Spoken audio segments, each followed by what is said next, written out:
according to the World Bank's Container Port Performance Index, the Port of Cape Town is ranked as the worst performing port in the world, while Durban Port also features in the bottom 10 of 405 surveyed sites. This while the rest of sub-Saharan Africa has improved. It is clear that South Africa is lagging and in need of dire reforms where transport and logistics are concerned. This will need to be a key priority for whoever comes into government. Mathetha Mokonyama, chair of the South African Transport Conference, joins us with greater perspective on this issue. Mathetha, good evening. Thank you so much for your time. Good afternoon.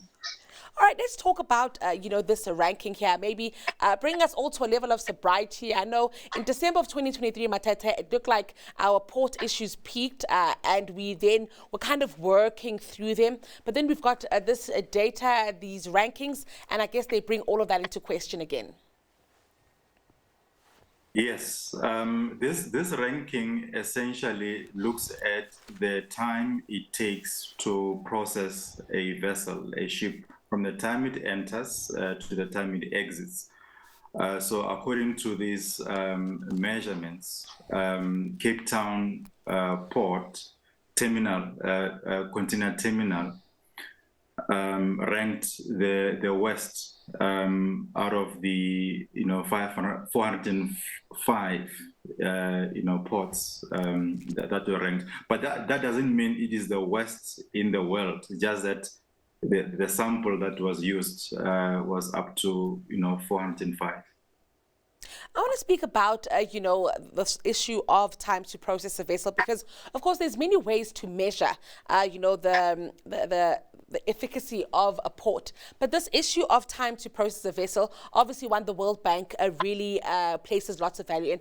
Are there other, metrics that we could use to also see the picture more comprehensively? Or is this also just time for us to face facts about the state of our ports? Yeah, there are multiple, metrics that are used in the transport system in ports.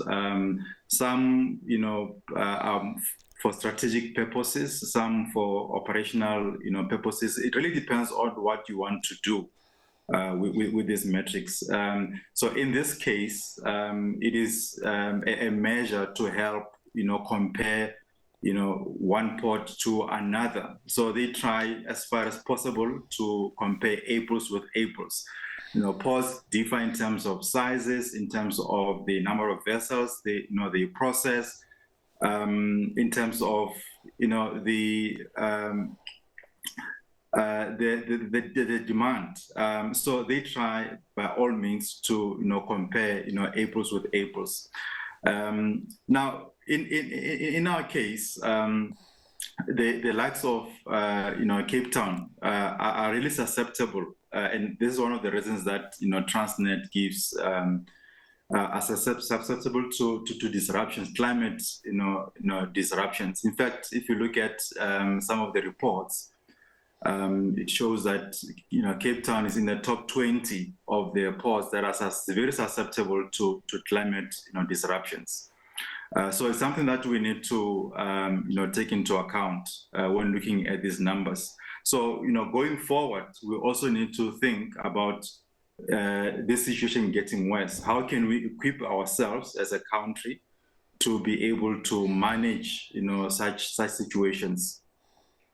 I wanted to speak about, some of the reforms and interventions that we could be putting into place here. Of course, South Africa is about to see a shift in leadership, a change in leadership, but it also might mean that it's an opportunity for us to then re-strategize, to come up with new ideas, to, sort out our issues, even those susceptible to issues like climate change, still doing the best we can with what we can control. Yes. So what we have a session at the Southern African Transport Conference that will be dedicated to, in fact, this year we're having it for the first time in 42 years, around learning from other BRICS countries. Now it's BRICS, plus, country. China has got one of the best performing ports in the world.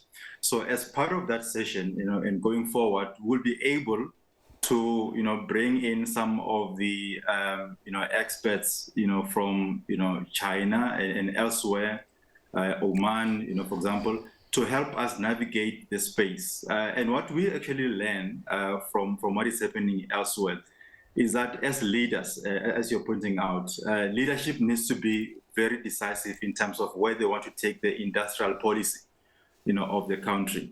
We've got to decide in which league we want to play. If you want to play in the Champions League, there's certain things that you need to do. If you want to play in the 4th, 5th, 6th league, of course, you'll be happy with winning in that league, but you cannot play in the Champions League. But if we say we want to play in the Champions League, then there are definitely things that we need to do. And learning from the best will definitely help us.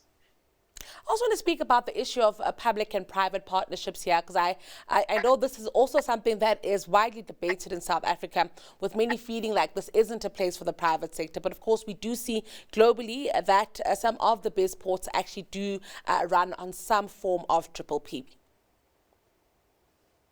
Yes, it's unfortunate that we have this debate about public and private sector in South Africa.